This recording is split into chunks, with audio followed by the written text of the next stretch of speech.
Hey, welcome back to the 5 Minute Strategist. So it's the summer school holidays and lots of people are taking vacations.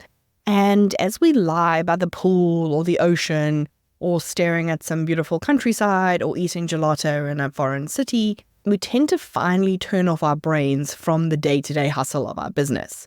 And boom, we become an idea factory. We come back from that vacation with a notes app full of ideas, or a journal full of next innovations on what we're already doing.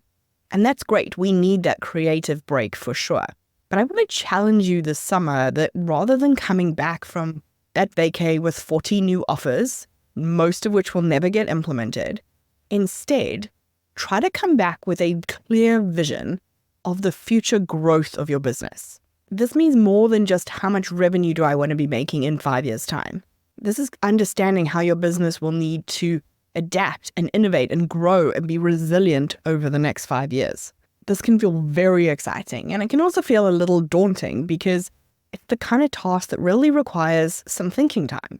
What makes the summer vacation the perfect time for it? You can think about it for a bit, you can journal on it, you can go and do your activities for the day and let your subconscious work through it, and then you come back to it and you can do the next iteration.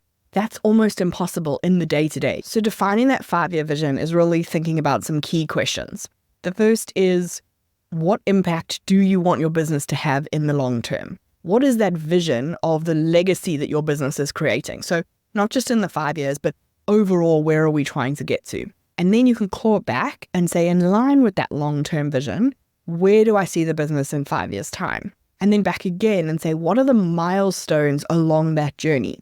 And you want to think about this in terms of financials, whether that's the revenue, how much you're paying yourself, profit. But you also want to think about, what are the impact milestones? What is the team that you want to build? How do you want to change the industry? And on the personal side, what do you want your lifestyle to look like? And how do you need the business to support that? And then don't forget about that core values filter that we've talked about.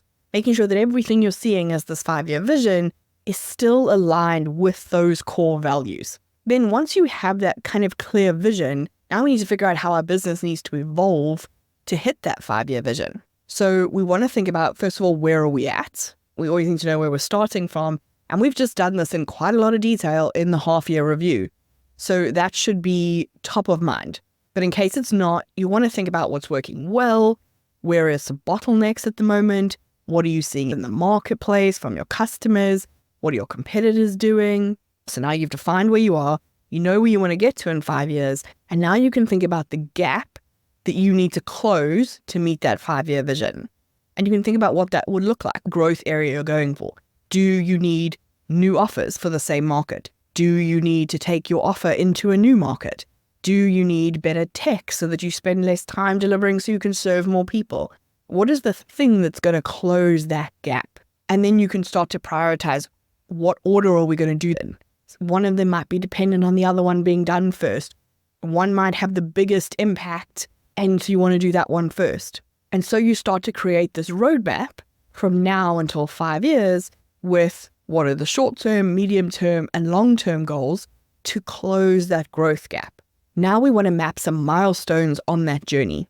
These are going to be major achievements.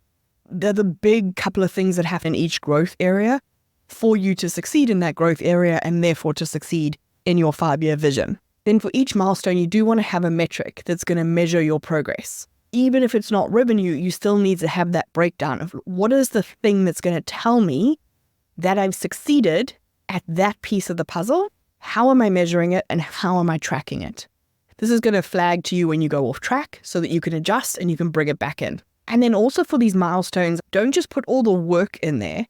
Put in, what does it mean when you hit that milestone? And how are you going to take a moment to celebrate that? And when this gets daunting and you start to panic because maybe you don't have all the information that you need, and what if you get something wrong? If things go wrong, maybe you have to be resilient and find a different way.